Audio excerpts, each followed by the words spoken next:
Yeah, so what next for the Killiches? Perhaps they will become free agents and use whatever rubber is working for them. However, I was reminded this week that European champion David Ronnefalk, who spoke to us before signing with Hot Race, when he was a free agent, about having no tyre deal, could end up getting you no tyres.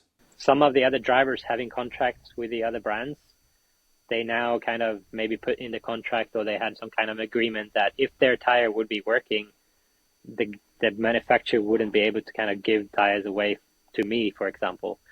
You know, if they have an advantage, why would their sponsored drivers want the brand to give me tyres, and they would lose their advantage?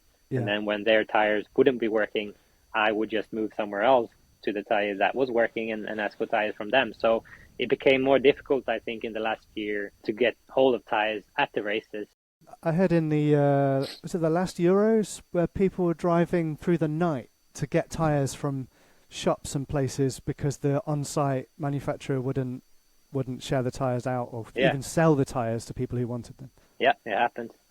And rumor has it that it was actually Sixmic who wouldn't sell their tyres to non-sponsored drivers at the Ungaro ring last year to prevent them from getting their hands on the good stuff. Maybe this is standard practice. Let us know what you've heard in the comments.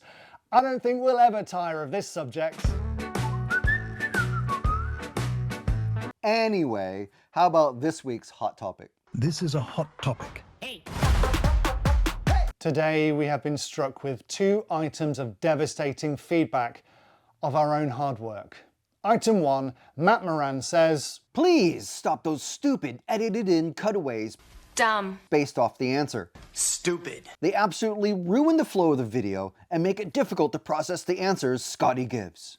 Thank you for your feedback. Well, sorry, Matt.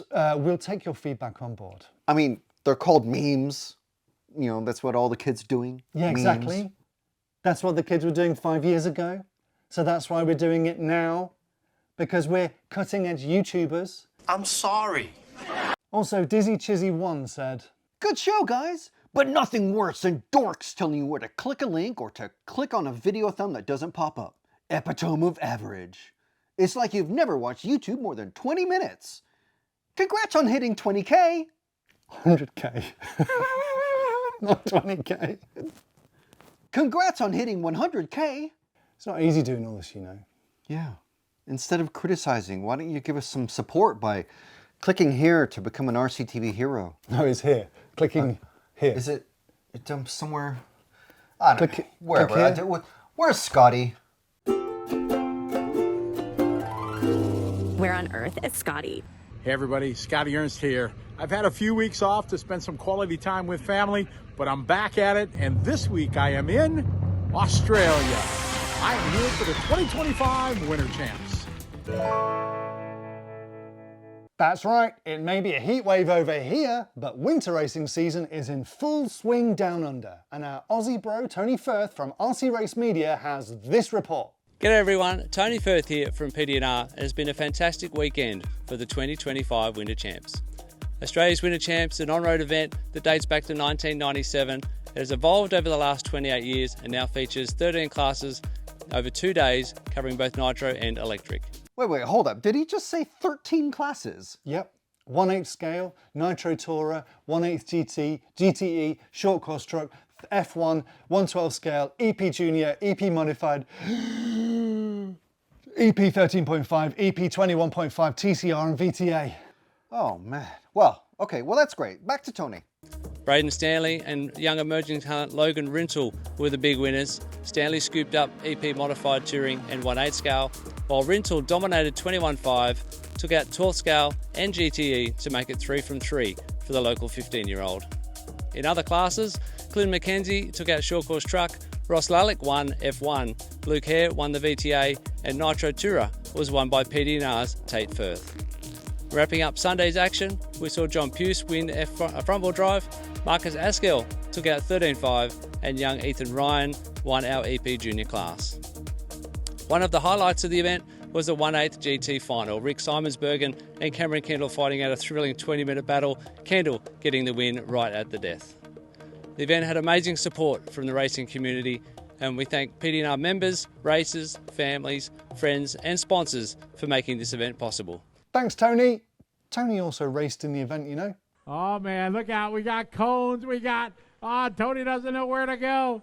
Oh, through the 5-hole. Nice. Who needs enemies when you have racing buddies?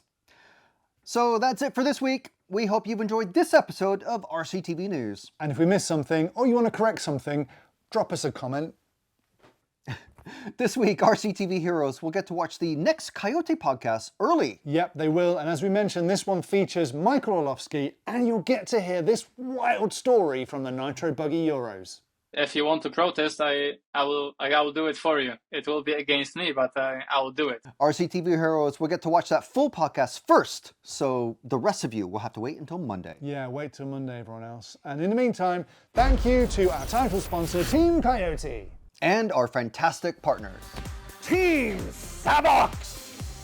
Tonisport. Invisible Speed Mayako Youth Mentoring Program. Beach RC. Orlowski Racing Line. rsrc. EuroRC. Mo graphics. 36 mood. Bye-bye.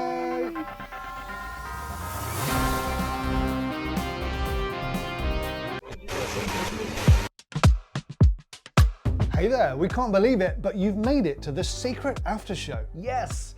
First, we want to honor our heroes.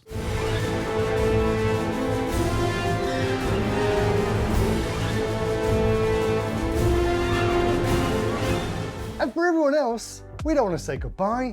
We want you to join us. Yeah. If you want us to be able to keep making this content and coverage, there's a few ways that you can help. Yeah. First and most importantly, you can hit subscribe. Then, if you really want to support us, you can become an RCTV hero by joining the channel. Click join down below on YouTube, and the link for that is also in the description. If you want to rep RCTV, then go to rcracingtv.com and buy some merch. Finally, if you want to help us just keep the lights on, then you can buy us a coffee right here. Right down there, or in person if we bump into you at the track. Now, if you're still watching after all that, then it's time to pick your next clip. I would say the top one. No, I think this one is way more their speed. I think this is the one that they'll like. Okay. Well, either way, thanks and goodbye.